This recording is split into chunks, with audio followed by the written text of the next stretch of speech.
Hello everybody, this is Yoko's Anime Reactions, and this is going to be my review for Bofuri. I don't want to get hit, so I'll max out my defense, episode 1. Yeah, that title's a mouthful. Kind of up there if it's with the same show, with the likes of It's For My Daughter, I'd even defeated Leavenlord. Though that one kind of rolls off the tongue a bit better than, the other one. Anyway, let's see. This show's kind of like Sword Art Online, with the big difference that they can go in and out of the game. People in Sword Art Online couldn't. Which is better, in my opinion, but it's still... This girl, who's the main character, has, I'm guessing, never played a game in her life. At least not like that.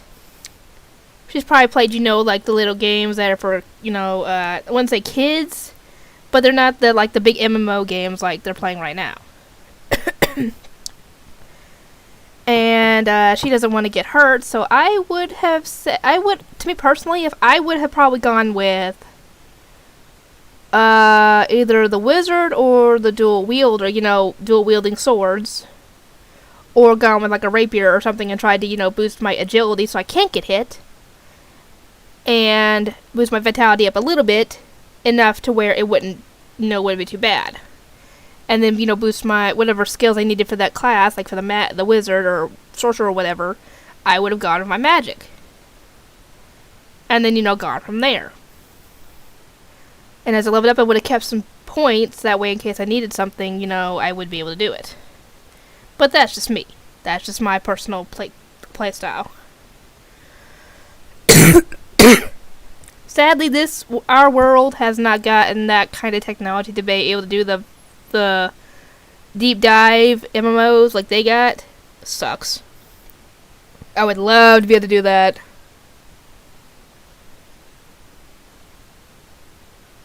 Sorry, I was checking my Pokemon Go, and an egg is about to hatch. And it's a Tauros. Great. Ooh, there's Ghastly in the area. Pooh, I can't go over to there yet. I gotta keep an eye on these dang kids.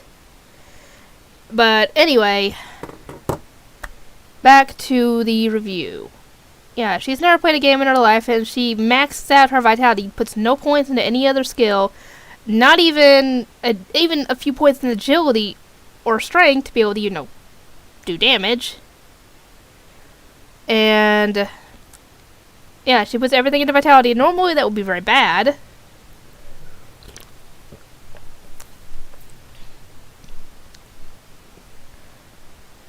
Okay, I think my mom is awake. Good. Everybody went down for a nap except for me and Benjamin, my brother. And I think she just woke up. I tried to get my nephews up. My youngest nephew got up, I think, because I turned on Blippi for him. He likes Blippi. The other one's still sleeping. I have to get him up somehow. Anyway, yeah, she is getting a great shield and a short sword. And since she maxed out her vitality to 100, I think she's not maxing it out. It's just how much she could put it up with all her points. So apparently she got 100 points. So yeah, it's not completely maxed out yet. She ends up going to the forest to take out some monsters because one of the other players told her that's a good way to go and level grind. And the monster, it was a cute little bunny, which is so adorable. It kept on just attacking her, but she felt nothing. It was so cute just seeing its attack, and then it finally, I guess, knocked itself out in the process. And she got a level up because of it. And then she ended up getting some skills as she ended up facing a bee that had venom and poison.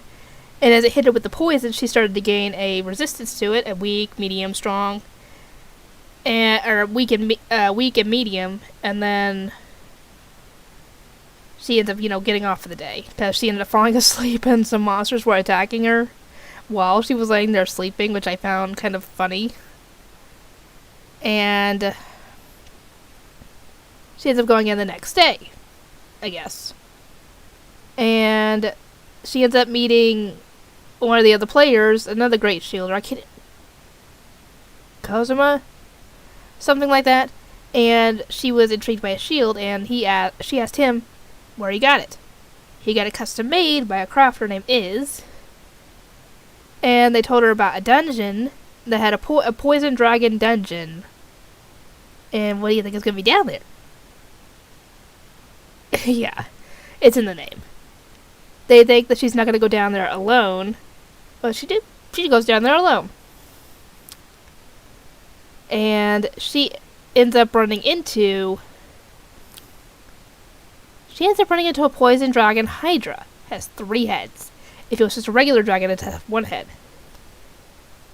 But yeah, she ends up going through the potions that Kozuma, whatever you want to call him, gave her, trying to get her poison resistance up to a poison immunity. Because once that happens, the poison attacks ain't gonna do diddly squat against her. And she gets, I don't know why she got this idea, but she got the idea to start trying to eat the Hydra. And she ends up beating it that way. And she gets, the skill to be able to use the attacks of the Hydra because she ate it. And then she goes to get the treasure chest, and it has unique armor that is it essentially goes to the first person that beat it in a solo playthrough on their own, and she was the first one to do it. Nice. So now she has her good equipment. Anyway,